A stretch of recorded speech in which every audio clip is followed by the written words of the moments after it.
The weather is warming up and it is time for picnics. At Whole Foods Market, you can save every day. Look for the yellow low price signs that help you save money without compromising the quality you expect from Whole Foods Market. Find them with their responsibly farmed Atlantic salmon, no antibiotics ever ground beef, and boneless, skinless chicken breasts, plus more throughout the store. Yellow really means savings at Whole Foods Market because their sales signs are also yellow. So basically, wherever you see yellow, you know you're saving money. Save on the best of spring with great everyday prices at Whole Foods Market. Meet JLab, headphones as versatile as you. Work out, jam out, or tune out. Find the perfect fit with JLab. JLab's diverse collection of headphones has something for everyone and every moment. Think headphones in a million different colors and styles with features you actually want. That's JLab. I have these headphones. I love them. I've been wanting a pair of headphones for a long time, and I love my new pair. Look for the blue box at retailers everywhere or shop jlab.com and use code HAPPIER for 15% off your order today. Lemonada.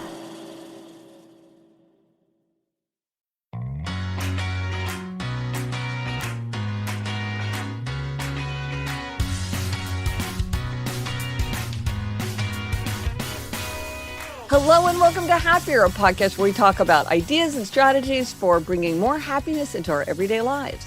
This week, we'll talk about an effective way to connect more deeply with someone, and we'll talk about the elusive power of family secrets. I'm Gretchen Rubin, a writer who studies happiness, good habits, secrets of adulthood. I'm in my little home office in New York City, and joining me today from Los Angeles is my sister Elizabeth Kraft. And Elizabeth, I'm always looking for ways to connect more deeply with you. That's me, Elizabeth Kraft, a TV writer and producer living in LA. And, well, Gretch, this podcast definitely connects us. It does. Yes. Sisters who podcast together connect together. That's right. There's an aphorism in there somewhere. Before we launch in, I am counting down the days to the publication of my next book, Secrets of Adulthood. It hits the shelves on April 1st. I thought April 1st was kind of an inauspicious day because it's April Fool's Day, but I said that to my editor, and my editor said, oh, no, but Gretchen, this is a book to help people be less foolish. So it's April Fool's Day is again. It's like, that's a good way to reframe it. As we've said many times, pre-orders really help a book. Pre-order early and often is my motto. I should be drinking out of my pre-order early and often mug right now. Listen, you've got your kangaroo mug. I need my pre-order mug. It really, really does help. So if you are interested in pre-ordering, or you just want information, you want to know about the tour, or you want the links, go to happiercast.com/secrets. I actually get a report every week on my pre-orders. It really is a thing. And Gretch, I just want to say this is a great gift for people graduating high school or college or anything else. So pre-order your gifts now, and then you'll have them ready for May. Well, it's interesting because one of the things, if you pre-order, like I'll send you a personalized signed book plate or a couple if you want. And what I've seen now that I've started filling these in, a lot of people, that is exactly what it is. I can tell because it's like happy graduation or good luck on your next chapter. So clearly that is what a lot of people have in mind. So for anyone needing a secret of adulthood at any stage. This week, our try this at home suggestion is to understand someone better, pay attention to the book someone loves, or the TV show, or the movie, or the podcast, or whatever. So, Gretch, some of our try this at homes are very practical and some are more abstract. This one is a little bit more abstract. Yes. Okay, so I will explain this one. Yes, it is a little bit vague. I will admit that, but I feel it very strongly. It comes from two examples that recently came into my consciousness that got me thinking about this. Okay. So I recently read an excellent novel by Kellyanne Bradley called The Ministry of Time. I highly recommend The Ministry of Time. And in it, the unnamed narrator gives the other main character, a character named Commander Graham Gore, a novel to read, which is Geoffrey House's classic thriller from 1939 called Rogue Mail. And from that moment on, sort of a theme is the book is that Graham Gore is reading and rereading this novel, and it actually plays a pivotal moment in the book. And in fact, Ministry of Time mentioned this novel so much that I got very curious, and I read it. And when I read it, I was like, oh, I understand exactly why Commander Graham Gore would be very, very drawn to this story. There's something very powerful in this novel that is speaking to that character. This reminded me of a passage from one of my very favorite books of all time, Marilyn Marilyn Robinson's Gilead, which is a book that I've read many times. I think it's one of the greatest novels in English. And in this book, there's a main character, a man named Reverend John Ames. And at the time of the novel, he's 76 years old. And he is writing letters to his son because he has health issues. He knows that he is at the end of his life. And within the story, we know that he's full of sorrow because he will be leaving his wife, Lila, and his young son, who is just 6 years old. He married them very late in life, and it's been like a miracle for him. So he's so happy with his wife and his son, but he knows that he's at the end of his life. And he's also worried because this character, Jack, who is the grown son of his closest friend, has returned home. And this man, who has been a lifelong troublemaker, the Reverend is worried this guy might have his eyes on Lila. So Reverend Ames is worried about whether he did the right thing by marrying Lila, given that he was old, and he's worried that he hasn't done enough to provide for his family. And here's the part that's significant. His wife, Lila, she's not much of a reader, so she goes to the public library and she brings home a novel called The Trail of the Lonesome Pine. And he sees that she loves this book. She can't even prepare meals because she's just reading it so avidly. She rereads it. She just loves it. And he becomes intrigued. And so he picks it up himself. And the story of the novel is about a beautiful young woman who is married to a much older man. But then, as Reverend Ames describes, like, it all ends up fine. She loves him and only and forever. And this is the part that is so beautiful to me. So Reverend Ames writes to his son, "It strikes me that your mother could not have said a more heartening word to me by any other means than she did, by loving that unremarkable book so much that I noticed and read it too.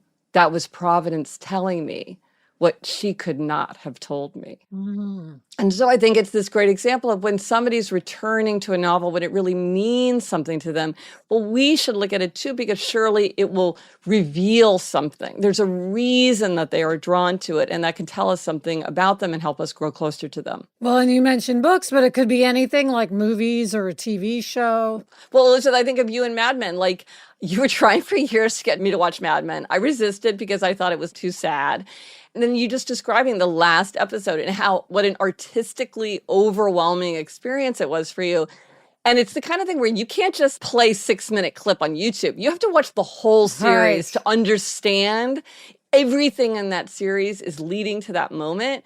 And then when I watched it, I was like, oh my gosh, I understand Elizabeth so much better, because I understand why this was such an overwhelming, transcendently satisfying artistic experience for you. Yes, even though I have nothing to do with ad men in the 60s, right? What led up to that end moment of him having the idea for the Coke ad definitely, the smile resonated. It was all just in this wordless moment. And then it was like, anyway, so that was very revealing to me about you. I think people do this also to get to know each other. Like, for instance, when I first started dating Adam, he loved this book, Ask the Dust, by John Fante. It's a very LA book. It's about an aspiring writer struggling in Depression-era LA. And it's not that it was Adam's story, but just in reading something that he loved, you get to know somebody. Yeah. Through their tastes, I guess. If they're interested in something, it shows you.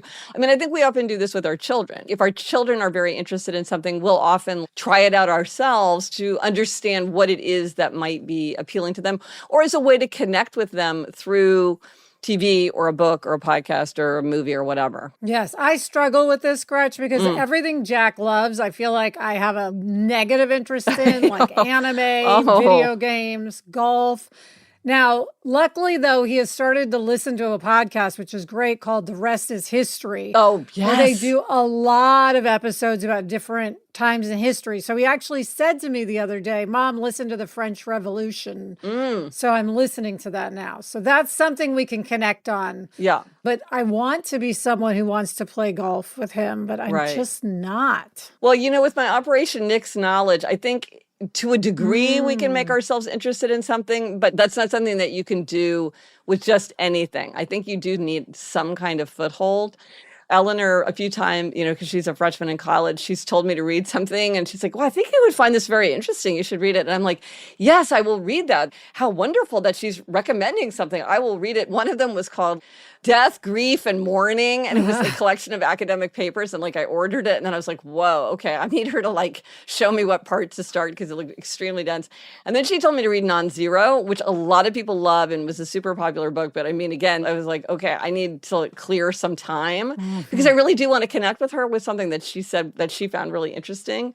But yeah, it's nice when it's something that you just easily can access. Yes, yes. Well, and this reminds me of an aphorism from Goethe, where he writes that the clearest indication of character is what people find laughable. So that's also another thing that we can think if we're trying to connect with people is what do they find funny? What do they laugh at? That's another way to connect with them. And maybe that's a more fun way than something like golf. And here's a question I have for you, Elizabeth. You're a TV writer and you're also writing a thriller. Do you think about mentioning or showing what people love to read or watch or listen to or something as a way to deepen their character? Definitely. I think for sure we do. I think thinking about what a character likes, just like you're saying, you get to know them better and you can share who they are. Like if someone likes jazz versus pop versus hip hop, classical music, that alone can tell you a lot about someone. Well, I remember in The Fix where there was that very shady lawyer, and then all of a sudden he sits down and he starts playing this classical piano, and you're like, whoa, this is a whole other side to this guy. Yes, that was one of our favorite moments. I think that was in the finale. And we found out that the actor was like an amazing pianist, and we're like, okay, that's going in the show because that's going to blow everybody's mind. Yeah, and it really was because I didn't know that was coming, and I remember just watching it and being like, where did that come from? Because you can see that it's him playing. You know that it's not some fakey fake. Yes. And then, what characters are reading? Gretchen, several times we've been watching TV and seen characters reading The Happiness Project. I know, yeah. Usually for ironic effect, I will say, but I'll take it. One famous time that I remember is in Big Little Lies. Yes. Shailene Woodley's character, who's a bit down on her luck, struggling, she's got it on her bedside table. Yeah, I think it flashes when, is she putting like a handgun in her yes, drawer or that's something? Right. Yes, something like that. Yeah, it was, there was a moment like that. It's funny. Well, one of my secrets of adulthood from my book, have I mentioned, Elizabeth, that I have a book coming out? Didn't have any clue. I have a book coming out called Secrets of Adulthood. This is related. It's that taking advice signals affection or respect. When someone recommends a book, read it. When a person recommends a TV show, watch it.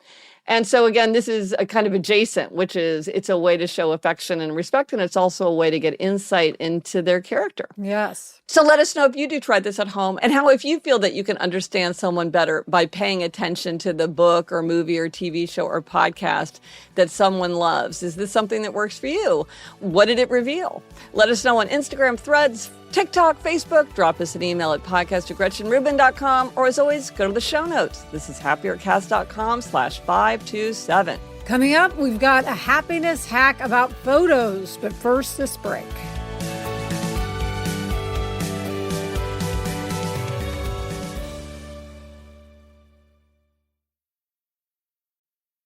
Gretchen, I have always loved water slides. And at Great Wolf Lodge, you can take your whole family on an unforgettable adventure. It's a world of fun all under one roof with lots of water slides. There's also wave pools, depending on where you go, lazy rivers, water basketball, and every water park is always a warm 84 degrees, just the way I like it. Along with the amazing water slides, which range from the high-speed thrill rides to the toddler-friendly slopes, they've also got high-flying ropes courses, miniature golf, climbing walls, mini bowling, virtual reality rooms, and a massive arcade. That's just some of the things that everybody in the whole family can do. And best of all, it's just a short drive away. So bring your pack together and wolf out. Learn more at greatwolf.com, greatwolf.com. Book now and strengthen your pack at Great Wolf Lodge.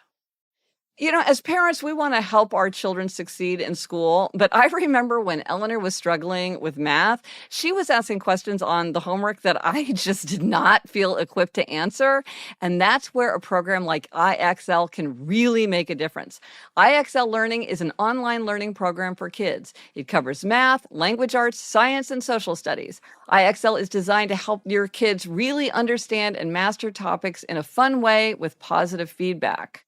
Eleanor needed something exactly like IXL, something that would really take her through the topic, help her keep up with class, and help her really understand the fundamentals. IXL is used in 96 of the top 100 school districts in the U.S. Make an impact on your child's learning. Get IXL now. And Happier with Gretchen Rubin listeners can get an exclusive 20% off IXL membership when they sign up today at IXL.com/happier. Visit IXL.com/happier to get the most effective learning program out there at the best price. Okay, Gretch, we are back with this week's happiness hack. Okay, so this is one if you have to pick out a photo, which we've talked many times about. You have to pick out a headshot or a photo of yourself or this, that, or the other thing. Here's the hack. Studies show that people are not good at picking out the photo that others think show them at their most attractive. And so researchers find that when we pick photos that are not the ones that strangers would pick. And it turns out the more familiar we are with a face, the worse we are at seeing how it looks to everybody else. And of course, the face that we know the best is our own face. Well, this is so interesting. I've noticed a trend on social media of people, like if they need an author photo, let's say, posting 4 photos and asking for a poll on which one they should use on their book. So this makes sense to me. So this is very wise to do because in the research, participants rated images on attractiveness, trustworthiness, and competence, and selected what photo they thought would work better for like social media, a dating profile, and a professional profile. And across the board, the pictures that people picked for themselves performed worse on those measures, and strangers agreed on pictures that were judged higher. Fascinating. So this is a good idea. If you need to pick a photo, ask people who don't know you very well, because the less well they know your face, the better they will be at picking the photos that others will rate the highest. All right. Good advice. And now for a happier interview. We are very excited today to be talking to Rich Benjamin, a longtime friend of mine. We're actually in a writers group together. Oh, Gretch, you know I love writers groups. I'm a big fan. Yes, you are a big proponent of the value of writers groups. Rich is an American cultural critic, anthropologist, and author. In addition to his first book, Searching for Whitopia, he has written for places like The New Yorker, The New York Times, The Guardian, The Washington Post, and The New York Review of Books. His memoir, Talk to Me, Lessons from a Family Forged by History, just hit the shelves, and it has been greeted with wide acclaim.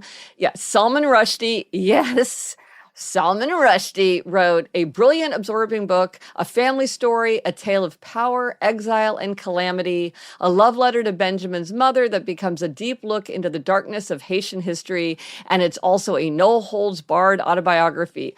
I couldn't stop reading. Here's a description. Rich Benjamin's mother, Danielle Fignole, grew up the eldest in a large family living a comfortable life in Port-au-Prince. Her mother was a school teacher, her father a populist hero, a labor leader and politician. The first true champion of the black masses, he eventually became the country's president in 1957. But 2 weeks after his inauguration, that life was shattered. Soldiers took Danielle's parents at gunpoint and put them on a plane to New York, a coup hatched by the Eisenhower administration. Danielle and her siblings were kidnapped and ultimately smuggled out of the country. Growing up, Rich knew little of this. No one in his family spoke of it. He didn't know why his mother struggled with emotional connection, why she was so erratic, so quick to anger. It would take Rich years to piece together the turmoil that carried forward from his grandfather to his mother to him, and then to bring that story to light.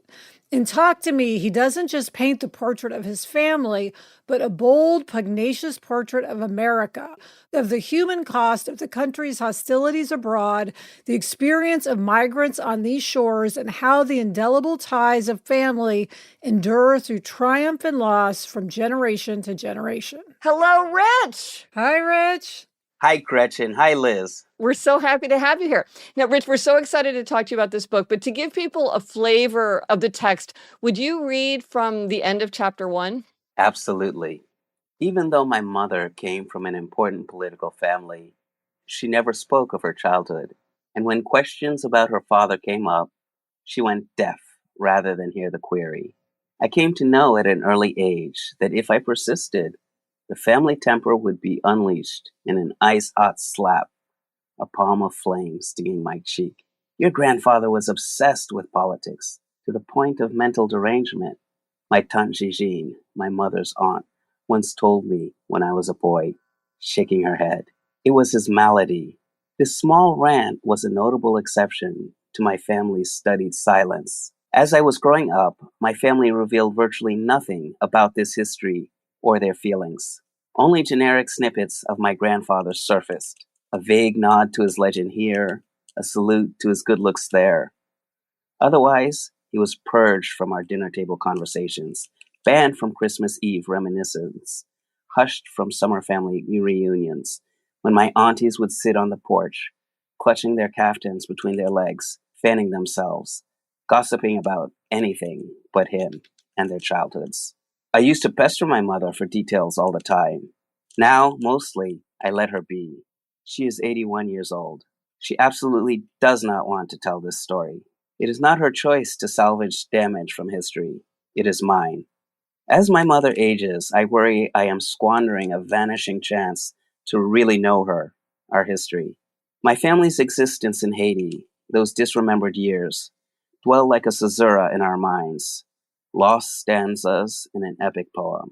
If ever I am to understand my mother, I must speak to that void. Wow. So powerful. Thank you. Really is. So, Rich, as a child, you knew your family came from Haiti, and at a certain point as an adult, you realized there was so much you didn't know about your family history, which is true for a lot of us.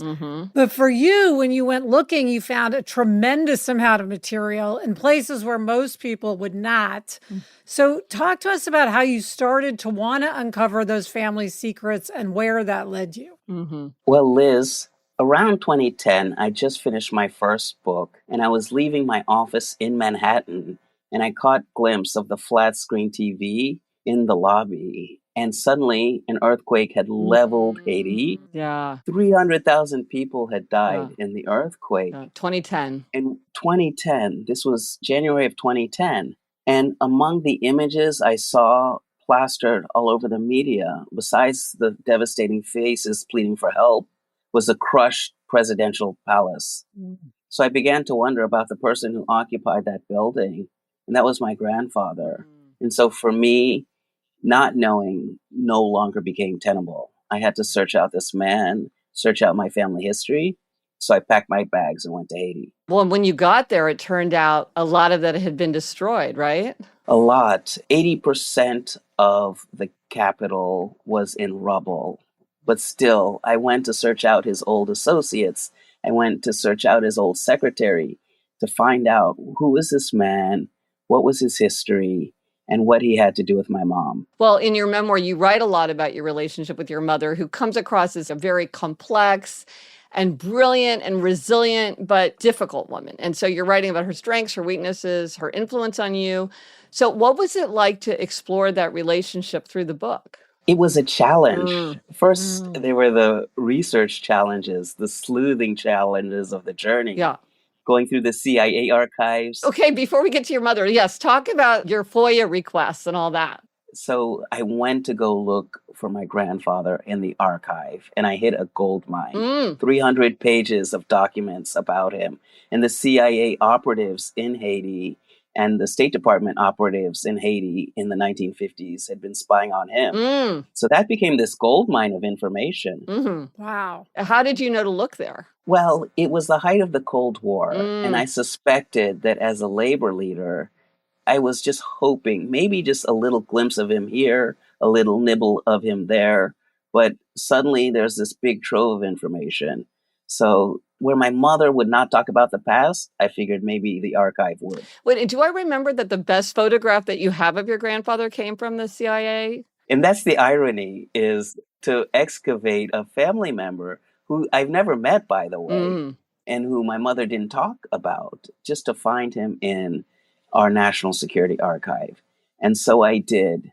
And so to your other right. question, that was a challenge, is A, finding him in these documents, and B, my mother never really talking about this. Mm. So, Rich, what has been your family's response to writing the book now that it's done and out? My mother hasn't read the book. Mm. Really? But my other family members are just grateful to read about the past because it's not documented or discussed or commented in any one place. And so it's kind of a relief and a balm for them to read, wow, this is what happened to our family. And did your mother say, "Hey, Rich, I just want you to know that I'm never going to read it"? Or what was that conversation like? Or was it a not conversation? It's a not conversation. It's one of our not Mm, conversations, Gretchen. yeah, It's really an element of denial where she just doesn't read it.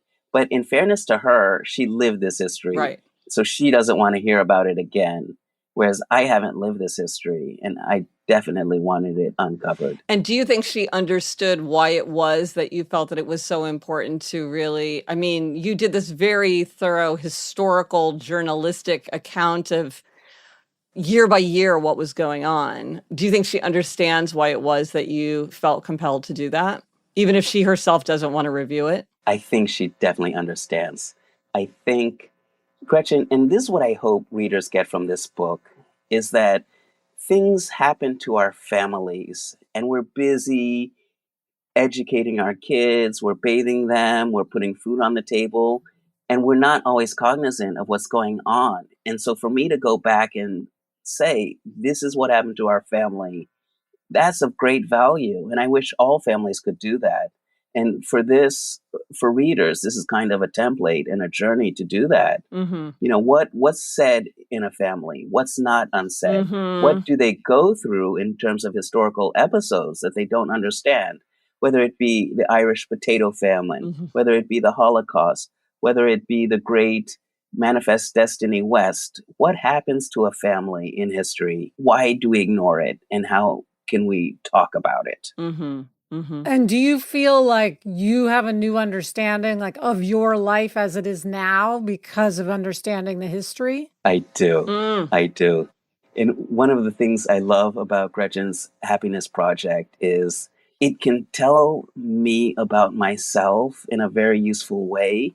And the history that I learned is a nice complement to that. Mm. The historical patterns that happened to my grandfather, that then happened to my mother, and that then happened to me show me about my family, show me about myself in a way that's very useful. Mm-hmm.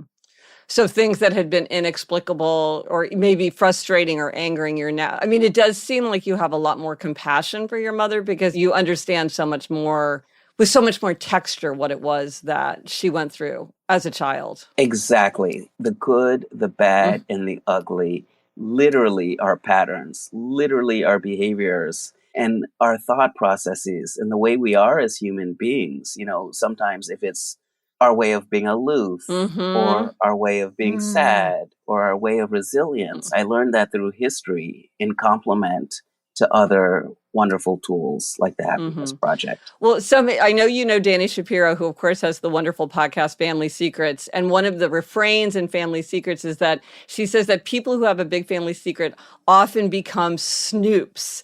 That if you talk to people who have had a big family secret as Mhm. children, or then later on, they really want to become investigators. And that is exactly what happened to you. There was this moment where all of a sudden you became so preoccupied with the idea of getting all this information, where it seemed like before that you were not interested. You had the family culture of, we don't talk about that, that's not really that interesting. And then all of a sudden, I mean, at least reading the memoir, it kind of seemed like a flip switched for you. A flip switched for me. Mm. I became a snoop. Mm-hmm. I became nosy and dogged in uncovering these secrets. There was no way this book was not going to get completed. Mm-hmm. I just had to know these secrets. Mm-hmm. And the thing about secrets is there's rarely just one of them. Mm-hmm. Secrets Mm. multiply, secrets compound, secrets build on each other. The more secrets I found, the more I realized that there are and how interrelated they are. Mm-hmm. Well, and Rich, you're writing about an understudied time and place in history. And of course, you found that a lot of valuable material was lost in Haiti's earthquake in 2010.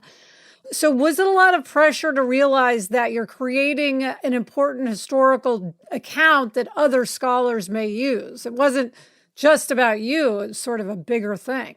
Absolutely. The history of Haiti is underdiscussed, it's misdiscussed, and I think often American historians might feel territorial about it, like this is our history. Mm. But rarely is it told from the perspective of someone who has Haitian descent. Mm-hmm. And so, Liz, I absolutely felt that honor and that responsibility to tell this well. Mm-hmm. Mm-hmm. Well, you tell it. I mean, it's so thorough in its facts, but it's also a page turner. So you really were very able to capture that moment in history, but also how it reverberated through your family and also through your own life. It kind of operated on so many levels at the same time. It was really masterful. But Rich, completely switching gears, before we let you go, we ask every guest, is there a try this at home suggestion that you'd suggest for other listeners to try in their own lives as a way to be happier, healthier, more productive, or more creative? I have a suggestions for readers and listeners to do all of the above. And for me, it boils down to really owning your time, your creativity, and your mental well-being. And that suggestion is, and I keep it religiously and rigidly, is I absolutely do not look at social media or the news 3 hours before going to bed and 3 hours after waking up. I bookend my sleep by 3 hours on either side, going to bed and waking up. And those 3 precious hours that bookend my sleep, absolutely no news, absolutely no social media. And it's just a wonderful way of being proactive and empowered about my zen, about my creativity, my thought flow. And so I love that. And it's something I've been doing, I'd say, for 4 years now, since the pandemic. It's like intermittent fasting, only with media. Exactly. But also, I know, Rich, you're an upholder. So you said you do it rigidly. I'm like, yeah, that's that upholder energy. Let's be rigid about all the things that free us. Yeah, discipline is freedom. Gretchen, I'm in solidarity with you as an upholder. Yes, exactly. Well, that's a great idea because it's not that you're shutting yourself off or closing your eyes to social media and to the news, but you're just making sure that you're imbibing it in a way that doesn't interfere with other values in your life. Yes. And the reason I offer this tip to listeners is all hours are not created equal. That is so true. Those hours are particularly special to my zen, to my creativity, and to my happiness. And that's why I'm very particular about what gets into my head in those hours. Great idea. Well, thank you, Rich. This was a fascinating discussion and a fascinating book, memoir. Talk to me. Thank you, Rich. Thank you, Gretchen. Thank you, Liz. Coming up, Gretchen gives herself a very un-outer order inner calm demerits. But first, this break.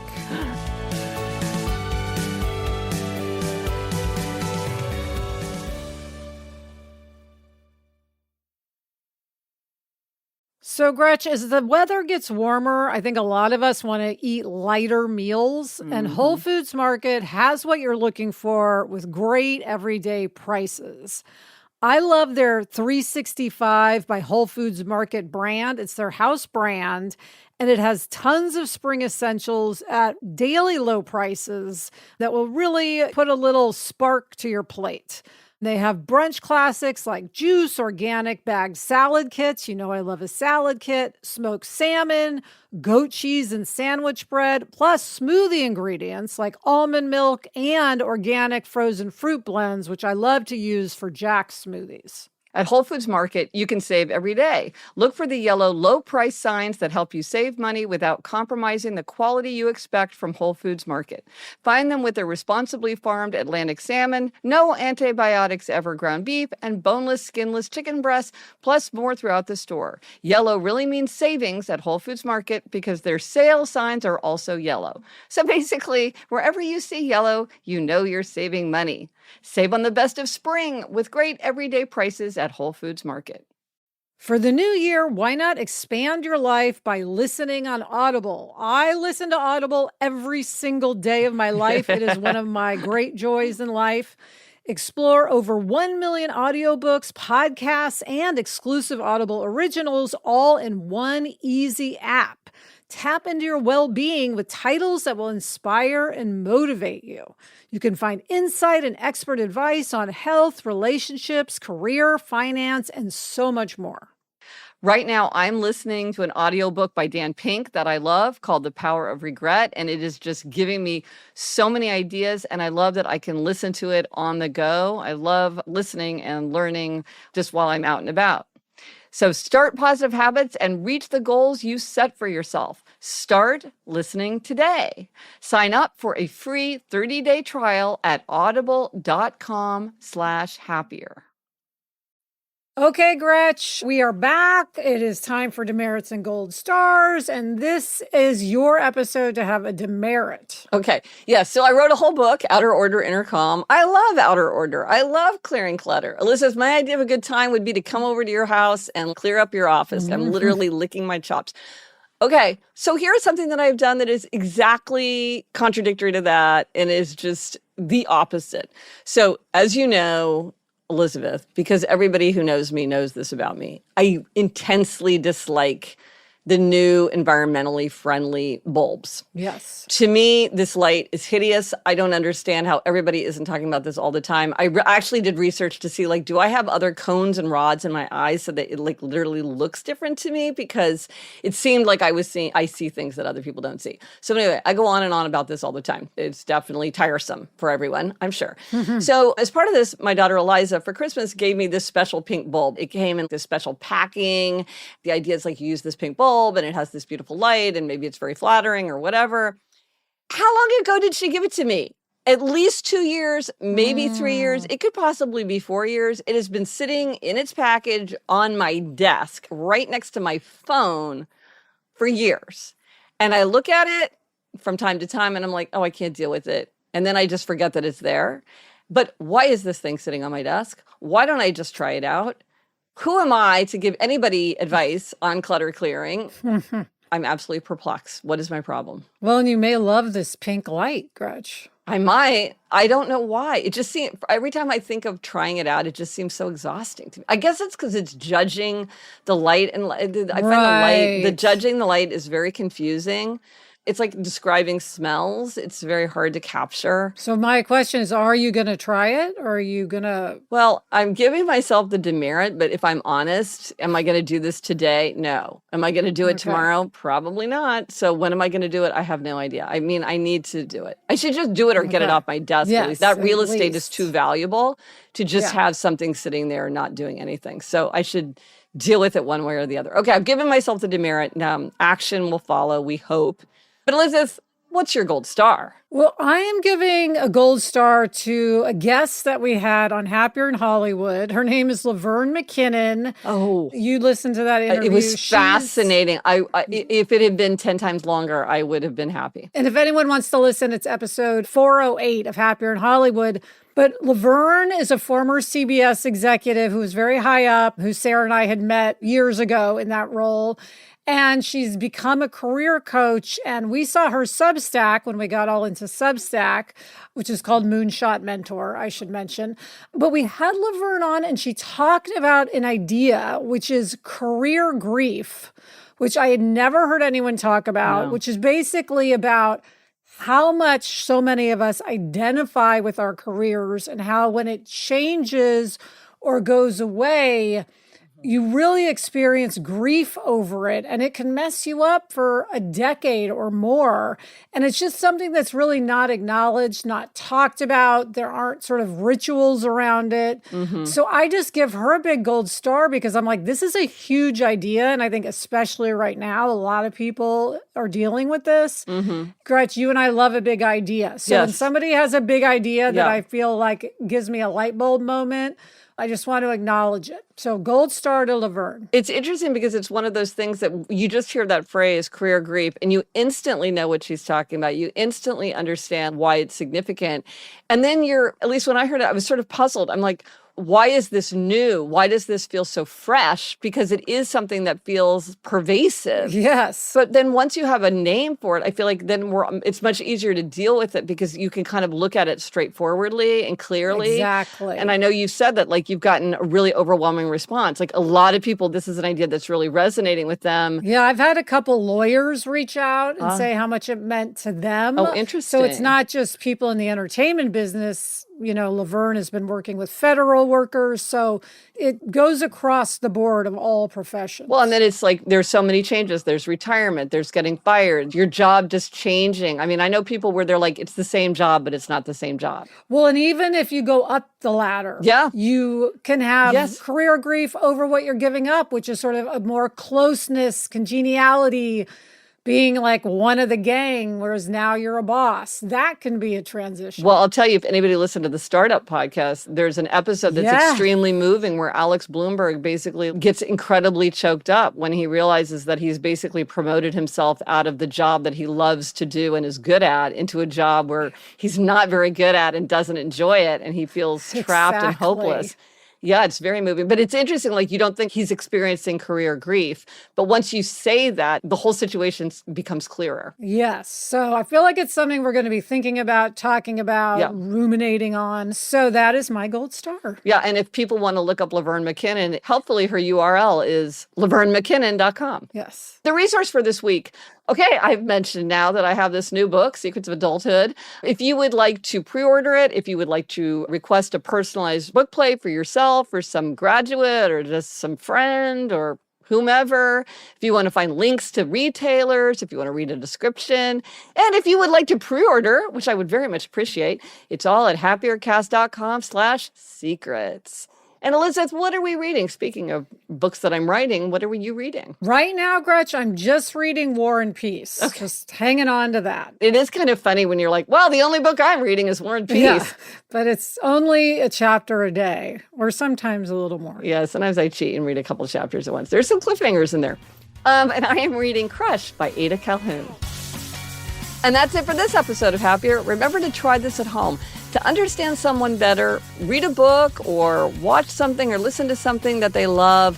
Let us know if you tried it and if it worked for you. Thanks so much to our guest, Rich Benjamin. Read his terrific memoir and history, Talk to Me. Thank you to our executive producer, Chuck Reed, and everyone at Lemonada. And rate us, review us, follow us. And here's your rhyming reminder. If you like the show, tell others you know. It really does help people discover our show. Until next week, I'm Elizabeth Kraft. And I'm Gretchen Rubin. Thanks for joining us. Onward and upward.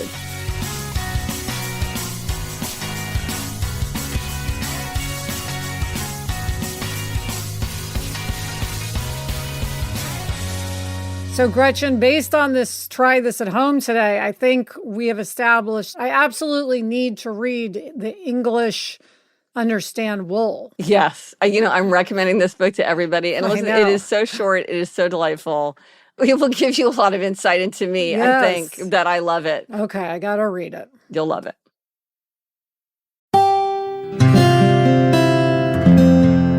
From the Onward Project.